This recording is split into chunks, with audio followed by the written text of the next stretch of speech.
जो मैंने निज धर्म भितर संस्कार आने चेष्टा करिसेंती से धर्म आउरी सशक्त होइछि बा ताको अधिक लोक ग्रहण करिसेंती सेतरे चेंजेस आसी एवं जो धर्म निजको जाबुड़ी धरछि नाही आमे आठवा बदलिबु नाही से धर्म ठू धीरे धीरे लोक दूरेइबे।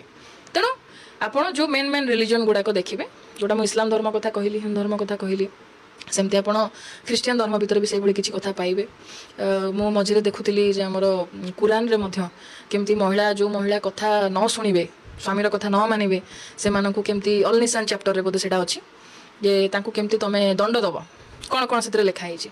तो आम मनुस्मृति को मध्य पढ़ीचु कुकुर सहित महिला को कंपेयर करवा समतुल करवा ये सब कथा गुड़ा देखले लगे जे धर्म शास्त्र ए जो किसी धर्मशास्त्र बा कोड जो माने बनै छथि से माने तांको नजर रे महिलाटी सब बळे second citizen second category citizen पुरुष ठारू ताको सब बळे नीच नजर रे देखाई छै ताको ता अधिकार वंचित कराई छै। एटा समस्त को प्रेस लॉर्ड नमस्कार मो तब्यस आपण देखुछंती जेपी उड़िया आपण समस्त को जेपी उड़िया चैनल रे स्वागत करे। मोर प्रिय प्रभुकर लोक माने आज दिन मानक मध्य रे कि प्रकार लोक माने दिन प्रतिदिन प्रभु जीशु को विश्वास करिया संगे संगे चर्च आसुछंती आ लोक माने जीशु को ग्रहण करूछंती। एठारे जणे दीदी जनक कहूथिले जे कि ख्रिस्टियन नुहे किंतु से कि प्रकार भावरे बाइबल को आ जीशु को ख्रिस्टियानिटी को नहीं से कथा कहूथिले आउ से ख्रिस्टियानिटी मानकर मध्य से अनेक विषय जानिछंती संगे संगे से हिंदू शास्त्र मध्य पाठ करिछंती। आउ सही दीदी जनक कहूथिले जे आजी लोक माने अन्य धर्म गुड़ी करे काहेकि धर्म को परिवर्तन करी सत्य को ग्रहण करुछंती। आज आमे माने देखिबा को पाइलु जे आमे बाइबल जेते बेले आमे पढ़िबा स्वामी प्रति स्त्री रो अधिकार कौन रहिबा दरकार आउ कि प्रकार भावरे हिंदू धर्म मनुस्मृति रे लिखा जाय अछि। आउ सही दीदी जनक कहूथिले मनुस्मृति रे हिंदू धर्म रे महिला मानक कुकुर मानक सह तुलना करा जाय अछि। आपण जदि मनुस्मृति पढ़िबे आपण भलो भावरे जानि पारिबे मनुस्मृति रे महिलांक सह कि प्रकार पुरुष माने व्यवहार करिया कथा लिखा जाय अछि। मो आपण समस्त को कहि रखिया पाई चाहे आज लोक माने सत्य को जाणु अछंती आउ लोक माने धीरे धीरे जीवंत परमेश्वर को पाखकू आसु अछंती किंतु एही विषय को नहीं किसी लोक मानकर हजम न हेबा सकाशे आज ख्रिस्टियन मानक परे माड़ी आसु अछंती।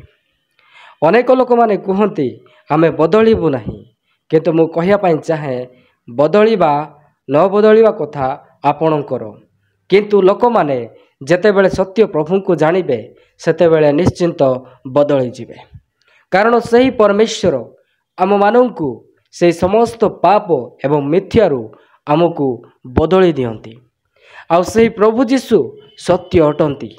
आज अनेक लोक माने से प्रभु को जाणु अछंती। पवित्र शास्त्र बाइबल रे लिखा जाय अछि पृथ्वीर कण कण जातिर लोक माने प्रभु को निकट को फेरी आसीबे आउ समस्ते स्वीकार करिवे जीशु ही प्रभु। यह आमे माने सारा पृथ्वी रे देखिबा को पाउछु। विगत दिन एही दीदी ही गोटे वीडियो रे कहिथिले धर्म परिवर्तन कथा जदि कहिबा आम ओडिशार मुख्यमंत्री को देखंतु से तो निजे धर्म परिवर्तन करि अछंती आउ कुआडे से आदिवासी हेई आरएसएस हिंदू मानकर समर्थन रे अछंती। एही प्रकार भावरे एही दीदी जनक साहसर सहित कथा कहिथिले। आज अनेक लोक माने सत्य कहिया पाई भयभीत हुंती किंतु मो आपण समस्त को कहिया पाई चाहे सत्य केबे मध्य दबी रहिबो नाही। धर्म परिवर्तन आलोरे ख्रिस्टियन मानकु केते जे निर्यातना केते जे ताड़ना केते जे अपमान सहिबा को पड़ो अछि एही समस्त विषय को नहीं एही दीदी मध्य मुख फिटै थिले धर्मांतरीकरण विषय को नहीं से कथा कहिथिले। वास्तव में ख्रिस्टियन माने कहार धर्मांतरीकरण करते नहीं बरं से माने जीवंत ईश्वरंकर वाक्य को प्रचार करते जहा द्वारा अनेक लोक माने सत्य व जीवंत परमेश्वर निकट को फेरी आसंती आउ से माने सत्यता को ग्रहण करती। प्रभु जीशु आम मानकर जीवन को बदलाई दियंती। प्रभु जीशु धर्म बनै नहांती से आम मानकु बनै छंती ତେଣୁକରି ସେ ଆମମାନଙ୍କୁ ବଦଳାଇବା ପାଇଁ ଚାହାନ୍ତି।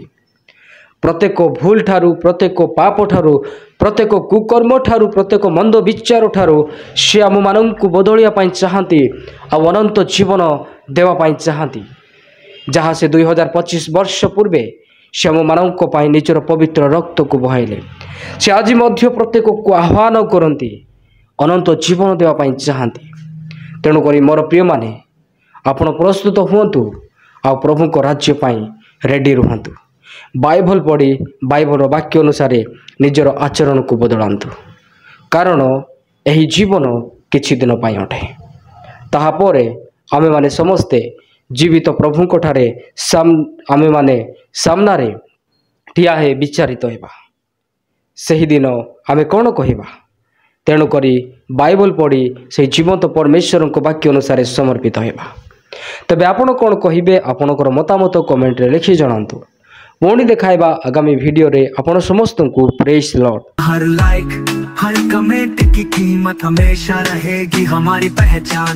मिलेगा प्यार, मिलेगी दुआ, ये सफर यूं ही चलेगा।